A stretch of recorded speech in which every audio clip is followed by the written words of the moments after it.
ती आणि ते आज शिक्षक म्हणून त्यांच्यासमोर जे विद्यार्थी बसलेले आहेत ते विद्यार्थी थोडेसे बदलत्या काळाबरोबर जे आहेत किंवा थोडेसे त्यांची जे तांत्रिक ज्ञान आहे, विज्ञानाचं ज्ञान आहे, सगळं बदललेलं आहे.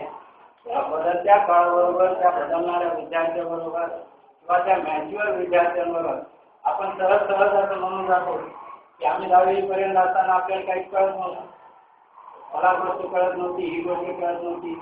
आजकालच्या 5वी-6वीच्या मुलांना ते कळत आहे. तर नेमकं यशदाने हा विषय मध्ये ठेवून हेच साध्य केलेलं आहे की आपण विद्यार्थ्यांचे ग्रुप आहोतच किंवा जास्त आहोत, भाऊक आहोत. विद्यार्थी आपल्या सोबत येथे शेअर करतात, ते आपल्या पॅरेंट्स सोबत सुद्धा करू शकत नाही, ते करतातच. परंतु तांत्रिक ज्ञान आणि यशदाने हे जे ह्याच्यामध्ये बसवलेले जे नॉलेज आहे ते घेऊन आता आपल्याला रिफ्रेश होऊन बदलत्या काळाबरोबर विद्यार्थ्यांना घेऊन बदलत्या काळासोबत आपल्याला त्या विद्यार्थ्यांना असं समजून घ्यायचं आहे आणि त्याप्रमाणे आपल्या कृतीमध्ये थोडासा बदलाव आणायचा आहे. आपल्या कृती नवीन कृती काही करायची नाही. अजून लेडीज मध्ये